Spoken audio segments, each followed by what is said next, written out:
June মাসের 5 তারিখ 1967 সালের সেই ইসরায়েলের সাথে আরব রাষ্ট্রের একটি ঐতিহাসিক যুদ্ধ সংগঠিত হয়েছিল।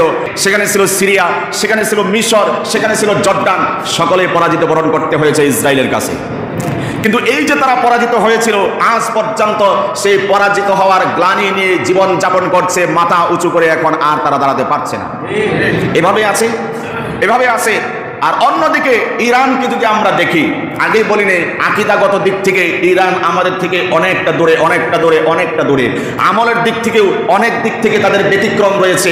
আমরা সেই আকীদাগত দিক থেকে তাদেরকে সাপোর্ট বা সমর্থন দিচ্ছি না, বরং ইসলামের পক্ষে বাতিলের বিপক্ষে যেই শক্তি আপনার আন্দোলন করবে সেই শক্তিকে আমরা অগ্রাধিকার দিতে চাই, সেই জাতিকে, সেই শক্তিকে আমরা সাপোর্ট আর সমর্থন দিতে চাই। সেটা যে কোনো শক্তি হোক, যদি ইসলামের পক্ষে কাজ করে, বাতিলের বিপক্ষে কাজ করে, সেটা ইরান হোক আর যেই হোক, আমরা তাদেরকে এই কারণে সমর্থন দিতে চাই। ইরানের অবস্থাটা কেমন? সেই 1979 সালের যে একটি ঐতিহাসিক বিপ্লব তাদের হয়েছিল 80-র দিকে, তৎকালীন সময়ে আমেরিকার এক পুতুল রাষ্ট্রপ্রধান হয়ে বসেছিল, রেজা শাহ ইরানের মসনদে বসা ছিল। সেই আমেরিকার পুতুলকে টেনে হেসড়ে নামানো হলো, ক্ষমতাচ্যুত করা হলো। তারপরে বর্তমানে যে খামেনির নাম আপনারা শুনেন, 86 বছরের এই মুরব্বী, তিনি রাষ্ট্রপ্রধান হলেন, রাষ্ট্রের আসনে সমাসীন হলেন। এই ব্যক্তি এখন পর্যন্ত কোনো বাতিল রাষ্ট্রের সাথে আজ পর্যন্ত আপোষ করেনি, এমনকি আমেরিকাকেও সে পরোয়া করে না। ইরানের অবস্থাটা কেমন ছিল? 80 সনের দিকে যখন তাদের বিপ্লব সাধন হলো, এদিকে আবার সাদ্দাম হোসেনের সাথে যুদ্ধ বিগ্রহ চলমান, সেই ইরাক থেকে হামলা করা হয়েছে। ইরানের অবস্থাটা এমন ছিল, অস্ত্র টস্ত্র যা ছিল আস্তে আস্তে সব শেষ, টাকা পয়সা যা ছিল আস্তে আস্তে সব শেষ, অর্থনৈতিক মন্দা, সামরিক মন্দা, সার্বিকভাবে তারা দুর্বল হয়ে পড়েছে।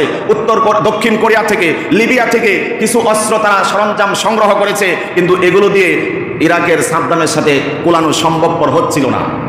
যখন পরিস্থিতি এমন হলো, ইরানের পিঠ যখন দেয়ালের সাথে লেগে যাওয়ার উপক্রম হলো, ঠিক তখনই ইরান ঘুরে দাঁড়ালো, আমরা মানুষের কাছে ভিক্ষার হাত পাতবো না, মানুষের অস্ত্র আমরা কিনবো না, অন্য দেশ থেকে আমরা অস্ত্র কিনবো না, বরং নিজেরা স্বাবলম্বী হওয়ার চেষ্টা করব, সামরিকভাবে নিজেরা বলিয়ান হওয়ার চেষ্টা করব। এই যে ইচ্ছা আর চেতনা, স্পৃহা জাগ্রত হয়েছিল তাদের বিবেকের ভিতরে, সেই স্পৃহা আজ সেই 1980 থেকে বর্তমান 2025-এর মধ্যে গোটা বিশ্বের মধ্যে টপ লেভেলে দাঁড়িয়েছে ইরান। কথা বলতে হবে ঠিক কিনা? ইরান এতটা পাওয়ারফুল আর সামরিক শক্তিতে বলিয়ান হয়েছে যে সে মাত্র ইসরায়েলকে না, বিশ্বের সবচেয়ে বড় পরাশক্তি আমেরিকাকে পরোয়া করে না।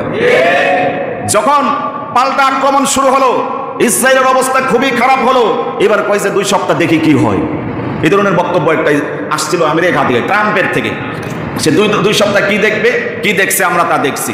অতি চালাকের গলায় ধরি ইরানে তারা মিসাইল ছুড়লো, সে তাদের পারমাণবিক অস্ত্রাগার ছিল যেখানে, সেটাকে ধ্বংস করার চেষ্টা করলো, কিন্তু ইরান তো ওখান থেকে আগেই সব সরায় নিছে। 3 বার আক্রমণ করা হলো, প্রতি উত্তরে তারা ভীত সন্ত্রস্ত হলো না ইরানিরা, বরং পাল্টা জবাব দিল। সবচেয়ে বড় মার্কিন বিমান ঘাঁটি যেটি কাতারে অবস্থিত, সেখানে তারা অ্যাটাক করলো। ইরাকে যেটি অবস্থিত, সেখানেও তারা অ্যাটাক করলো। তারপরে অবশেষে ট্রাম্প বাবা ভিক্ষার মতো করে তাদের কাছে করজোর আবেদন করলো, আপাতত যুদ্ধ স্থগিত করো। আল্লাহু আকবার। ঈমানি চেতনা এমন হওয়া চাই, তাদের আকীদার সাথে আমি একমত পোষণ করছি না, আমি বলতে চাই যাদের আকীদা সহিহ, সচ্চা মুসলমান যারা দাবিদার, তাদের ঈমান এমনটাই হওয়া উচিত। বিশ্বের কোনো পরাশক্তিকে কেয়ার করার কোনো সময় নাই। আমাদের সাথে আছেন আমার আল্লাহ, আমার সাথে আমার আছে ঈমান আর ইসলাম, সুতরাং আমার কোনো ভয় নাই।